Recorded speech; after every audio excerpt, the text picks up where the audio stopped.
अस्सलाम वालेकुम वरहमतुल्लाहि वबरकातुह। दोस्तों अज असी तुहाडी गलबात वास्ते एक अहम शख्सियत नूं दावत दी है जिहड़े बदोगी दे विच अपने हलके दे मारूफ सियासी वर्कर ने ते जमात इस्लामी दे PP 165 दे ग्रुप लीडर ने। अस्सलाम वालेकुम चौधरी हमीद गुज्जर साहब। वालेकुम सलाम। चौधरी साहब तुहाडे हलके दे अहम मसले किहड़े ने? जनाब भाई मोहम्मद रज़ा साहब, आपने जो मसले के मतलब पूछा ना, एक मसला हो तो बताएं। इन्ने को मसले ने कि जदों दे वज़ीर आज़म पाकिस्तान मियाँ शहबाज शरीफ साहब वज़ीर आज़म बने ने, लेकिन साढ़े हल्के तो इन्होंने इलैक्शन लड़िया है। साढ़े हल्के के MLA ने, लोग बड़े खुश होए ने कि वज़ीर आज़म साहब साढ़े हल्के तो बन गए, साढ़े मसाइल हल हो जाएंगे। लेकिन देखो, सब तो मेन मसला बत्ती का है। बद्दों की, आसल, खंड, पांडव की, नबी बख्श, गलवेड़ा, ये सारे देहात ने। और इस देहातों जो अक्सरीयत वोट जी मुस्लिम लीग की सी, और इस देहातों के बत्ती बिल्कुल नहीं आती। और बत्ती के की आना, बिल इन्ने को ज़्यादा आ रहे हैं, लोग बिल पे नहीं कर सकते, और बिल तो बिल भेजी जा रहे हैं। बत्ती का आने का ना ही नहीं आता, बत्ती आती नहीं है। मैं नहीं, किसी भी बंदे ने जाकर तुम पूछ सकते हो कि बत्ती थोड़ी कितनी लोड शेडिंग होती है। लोड शेडिंग के मतलब अगर पूछने हैं तो 1 घंटे की गौरमेंट पाकिस्तान 1 घंटे की लोड शेडिंग करती है, लेकिन साढ़े तो बत्ती सारा दिन ही नहीं आती। और लोग मसाइल, जानवरों के मसाइल, चारा के मसाइल, जानवरों को अपना भाईचारे के कटन वास्ते उन्होंने चलती नहीं लाइट, तो वो बड़े परेशान होते हैं। जी चौधरी साहब, तुसी ये दसना पसंद करोगे कि तुहाडे इस हलके दे विच सुनन च आ रहा है कि मुनशियात भी वधदी जा रही है, इहदी की वजह है, इहदा हल की है? मनशियात के जोड़े लोग ने जनाब कारोबार कर रहे हैं, इन्होंने ग्रुप बने हुए हैं, और यहो जे ग्रुप बने ने कि अपनी मनशियात वास्ते अपने एक उन्होंने पूरी प्लानिंग ने ग्रुप लीडर बनाए हुए हैं, दोस्त बनाए हुए हैं। एक आवाज़ से इकट्ठे होंगे ने, थाने के नाल भी जाके अपने बंदे फौरी छड़वा लेंगे ने। अगर कोई बंदा उन्होंने शिकायत करने की जरूरत पैदा करता है या मसाइल दसदा है, फौरी लोग वो घराव करते हैं, वो खिलाफ बोलते हैं और उन्होंने बंदे ठंड करने की कोशिश करते हैं। लेकिन पुलिस इलाके की बिल्कुल उन्होंने ना फड़दी है, ना पुछदी है, ना दसदी है। और जिस वेले वापस आते हैं तो जो बंदा शिकायत करने वाला होता है, वो बंदा डिस्चार्ज हो डिसार्ड हो जाता है कि मैं कंप्लेन करिए, बजाए इस कंप्लेन से हल होने दे उल्टा वो लोग गलियां दे विच सीने तान के और शरेआम बाजारों के फिरते हैं और अपनी जरूरत का मुजाहरा करते हैं, और आवाज़ जी हक से उठने वाली उन्होंने खामोश करने वो कामयाब हो जाते हैं।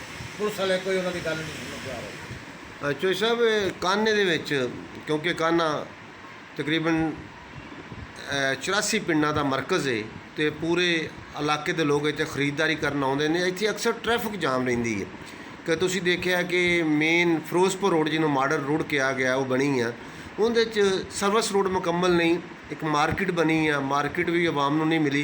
इहदे बारे तुहाडा की ख्याल है कि आया ये कई सालों तो बनी हुई मार्केट तो कई सालों तो बनया आया है मेन फिरोजपुर रोड, जिन्हां दी सर्विस रोड के पैसे लैके खाले गए ने, इहदा किस तरह तुसीं समझदे जे कि कदों इहदा हल होएगा? ये हल हो ही नहीं सकता जी, जो कि वज़ीर आज़म पाकिस्तान बन चुके हैं मियाँ शहबाज शरीफ साहब, यही मार्केट बनाने वाले ने, यही अपने लोले पुप्पे बंदे मार्केट देने वास्ते तैयार सन, जोड़े उस मार्केट की बंदर बांट नहीं कर सके क्योंकि बंदर ज़्यादा सन, मार्केट दी दुकानां घट सन। जी रोड पर ब्लॉकिंग हो रही है, रोड के उत्ते रियान फैक्ट्री वाला मालक है, उन्हें रोही नाले के उत्ते कब्जा किया है, और रोही नाले के उत्ते तमाम जी रोही की जमीन सी फरोख्त कर दी है। अज वो केस चल रहे हैं, अदालत सुनने लिए कोई तैयार नहीं है, और रोड ब्लॉक हो जाता है, पानी जा नहीं सकता, पानी किसी की जमीन ही जा रहा है। अगर वही रोही नाला निकाल दिता जाए, तमाम जोड़े रोड के मसाइल हल हो सकते हैं। लेकिन हुण माफिया मिल के कोशिश कर रही है कि जो रोड के नाल सर्विस रोड है वो गौरमेंट के पैसे लवा के गौरमेंट के पैसे खर्च किए जान, उन्होंने सराज वाली रोही सुटिया जाए। लेकिन जी सराज तक रोही गौरमेंट ने पहले अप्रूव कराई हुई है, वो माफिया का कब्जा है, और सारे मुस्लिम लीग के लोग चेते ने जिन्होंने कब्जा किया है।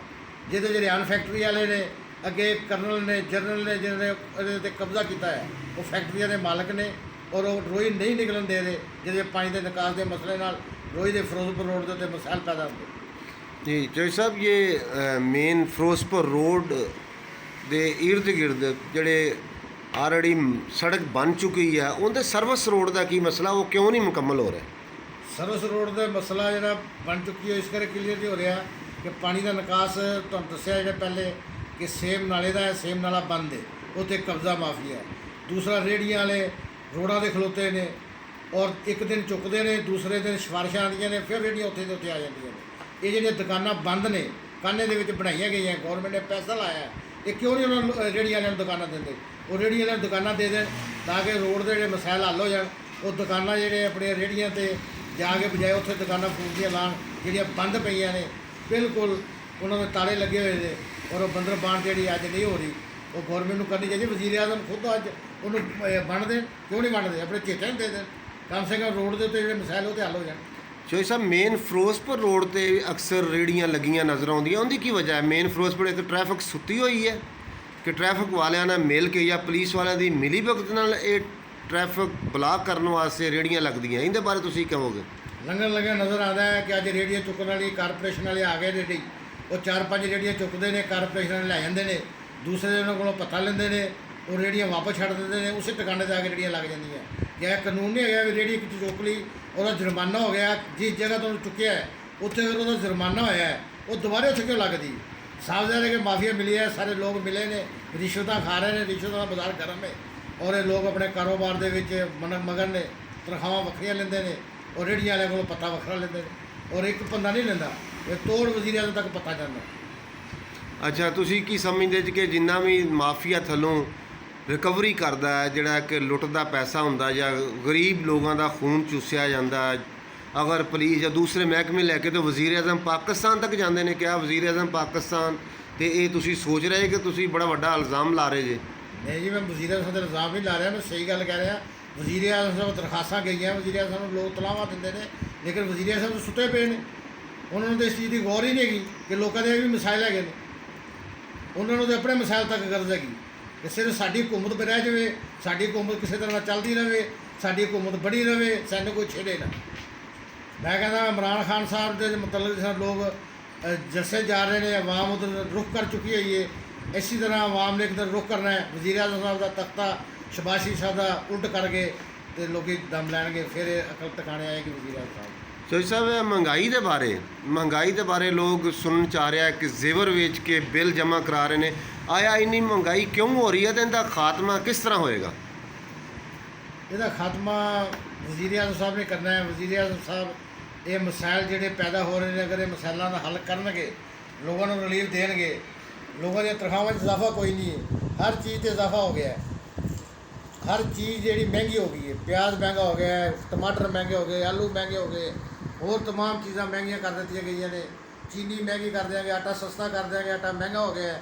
ਇਹ ਸਾਰੇ ਨਿਜ਼ਾਮ ਜਿਹੜੇ ਦਾਅਵੇ ਕਰੇ ਜਾਂਦੇ ਸਨ, ਸਾਰੇ ਝੂਠੇ ਦਾਅਵੇ ਸਾਬਤ ਹੋਏ ਨੇ। ਅੱਜ ਕਹਿੰਦੇ ਨੇ ਜੀ ਦਾਅਵੇ ਝੂਠੇ ਇਸ ਕਰਕੇ ਹੋਏ ਨੇ ਕਿ ਜੋ ਕਹਿੰਦੇ ਨੇ ਉਹ ਕਰਦੇ ਨਹੀਂ ਹੈਗੇ। ਅਗਰ ਇਹ ਕਰਨ तो शाम तो पहले मसले सारे हल हो सकते हैं, लेकिन नहीं करते, तवज्जो नहीं करते। हमने ऑर्डर कर दिया जी, ऑर्डर कहाँ है? कहीं ऑर्डर नहीं नज़र आ रहा। जैसा आपका बहुत बहुत शुक्रिया।